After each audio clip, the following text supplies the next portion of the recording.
ونصلي على رسوله الكريم اما بعد فاعوذ بالله من الشيطان الرجيم بسم الله الرحمن الرحيم انا انزلناه في ليلة القدر ليلة القدر خير من الف شهر تنزل الملائكة والروح فيها بإذن ربهم من كل امر سلام هي حتى مطلع الفجر۔ صدق اللہ العظیم۔ میں نے آپ کے سامنے سورہ قدر تلاوت کی ہے۔ اس میں اللہ تعالیٰ نے کیا فرمایا ہے کہ انا انزلناہ فی لیلۃ القدر، ہم نے اس قرآن کو نازل کیا ہے لیلۃ القدر میں۔ وما ادراک ما لیلۃ القدر، تم کیا جانو کہ لیلۃ القدر کیا ہے؟ لیلۃ القدر خیر من الف شہر، یہ 1000 مہینوں سے بہتر ہے۔ تنزل الملائکۃ والروح فیہا باذن ربہم، اس رات میں فرشتے اترتے ہیں اور روح الامین یعنی جبریل کیا کرتے ہیں؟ وہ اللہ تعالیٰ کی طرف سے پورے سال میں ہونے والے تمام تقدیری فیصلے لے کر اس کی اجازت سے اس کے حکم سے اترتے ہیں، اور یہ رات سراسر سلامتی کی رات ہے۔ یہ حتی مطلع الفجر، یہاں تک کہ فجر طلوع ہو جائے۔ ویسے بھی ہم سب کو معلوم ہے کہ قرآن اور رمضان کا آپس کے اندر بہت گہرا تعلق ہے۔ قرآن میں اللہ تعالیٰ نے کیا فرمایا ہے؟ شہر رمضان الذی انزل فیہ القرآن، یہ وہ مہینہ ہے، شہر مہینے کو کہتے ہیں، اور رمضان کا مہینہ وہ مہینہ ہے جس میں ہم نے قرآن کریم کو نازل کیا ہے۔ اور قرآن کیا ہے؟ جو ہدایت ہے للناس، لوگوں کے لیے۔ تو گویا معلوم یہ ہوا کہ اس مہینے میں نازل ہوا قرآن، اور پھر اس سورت کے اندر، سورہ قدر کے اندر اللہ تعالیٰ نے واضح طور پر فرمایا کہ ہم نے لیلۃ القدر میں اس قرآن کریم کو نازل کیا۔ تو یہ میرے خیال میں ایک بڑا زبردست موقع ہوتا ہے۔ پچھلی گفتگو کے اندر بھی ایک تو یہ کافی پہلے میں نے کہا تھا کہ اللہ تعالیٰ نے بڑا موقع دیا ہے ہمیں اپنے قرب کا، کہ ہم اللہ تعالیٰ سے جو دور ہو جاتے ہیں اللہ تعالیٰ سے کس طرح قریب ہو سکتے ہیں۔ اس کے لیے بہترین موقع ماہ رمضان کا ہے۔ اب رمضان کے بارے میں عنایت الطالبین میں پیراں حضرت عبد القادر جیلانی رحمتہ اللہ علیہ نے جو بتایا ہے کہ یہ رمضان کیا ہے، وہ کہتے ہیں کہ رمضان رمض سے ماخوذ ہے، اور اس کا مطلب ہوتا ہے موسم خریف کی بارش، یعنی جو فصلوں پر بڑا اچھا اثر ڈالتی ہے بارش، اس کو کیا کہتے ہیں؟ رمض کہتے ہیں۔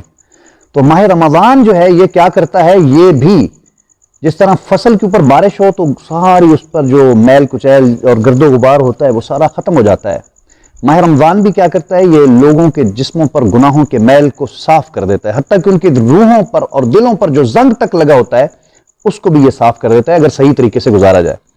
اس کا پہلا حصہ آقا کریم صلی اللہ علیہ وسلم نے کیا فرمایا؟ وہ رحمت ہے، دوسرا مغفرت ہے، اور اب تیسرا جو شروع ہو چکا ہے وہ کیا ہے؟ جہنم سے آزادی کا ہے۔ اب ایک آدمی کتنا خوش نصیب ہے کہ جو رحمت کے عشرے سے بھی پورا فائدہ اٹھاتا ہے، پھر مغفرت کے عشرے سے بھی، اور یہ جو جہنم سے آزادی کا عشرہ ہے 10 دن، اس میں بھی جو پوری طرح اللہ کے ساتھ اپنا تعلق بڑھانے کی کوشش کرتا ہے وہ کتنا خوش نصیب ہے۔ اور پھر اس میں یہ جو راتیں ہیں جن کو لیلۃ القدر کہا گیا ہے، وہ طاق راتیں ہیں، جن میں سے پہلی رات آج کی ہے جس کو 21ویں رات کہتے ہیں، آج 21ویں کی رات ہے، اس کے بعد پھر 23ویں کی رات، پھر 25ویں کی، پھر 27ویں کی، پھر 29ویں کی، پھر ہمیں 7 راتیں بنتی۔ کتنی بنتی ہے جی؟ 5 راتیں بنتی، 7 راتیں بنتی ہیں، 21، 23، 25، 27 اور 29، 5 راتیں۔ اس رات کے اندر گویا کوئی آدمی اگر عبادت کرتا ہے تو اللہ تعالیٰ کیا فرماتا ہے؟ 1000 مہینوں سے زیادہ افضل ہے یہ رات۔ اور 1000 مہینے کتنے سال بنتے ہیں؟ 84 سال اور کچھ مہینے، یعنی 4 مہینے یا 5 مہینے۔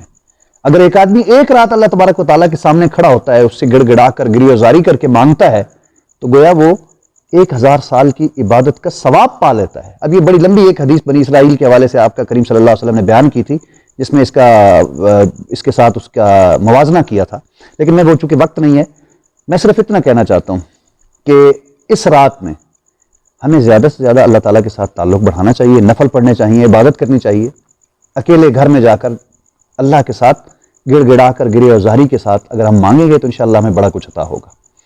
اور دوسرا، حضرت عائشہ رضی اللہ تعالیٰ عنہا نے حضور نبی کریم صلی اللہ علیہ وسلم سے پوچھا تھا، یا رسول اللہ اگر میں لیلۃ القدر کو پالوں تو میں کیا کروں، یا کون سی دعا مانگوں؟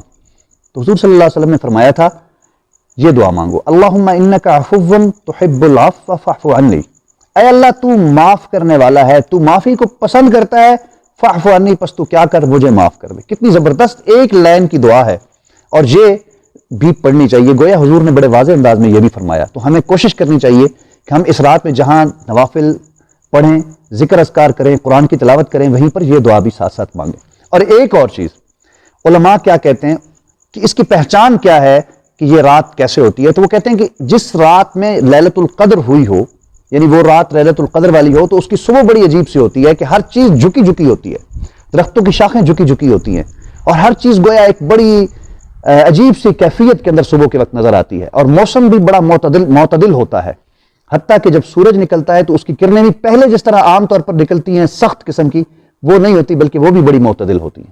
تو بہرحال یہ چند باتیں تھیں جو میں آپ کے سامنے ذکر کرنا چاہتا تھا۔ اللہ تعالیٰ سے دعا یہی کرنی چاہیے کہ وہ ہمیں سمجھنے کی اور عمل کرنے کی توفیق دے، اور لیلۃ القدر کی یہ جو 5 راتیں ہیں ان میں تھوڑا سا آپ بھی کوشش کیا کریں۔ ٹھیک ہے باقی کام بھی بندہ کرتا ہے، لیکن رات کو تھوڑا سا نا اللہ کے ساتھ تعلق کو بنانے کی ہم کوشش کریں گے نہیں انشاءاللہ۔ جزاکم اللہ۔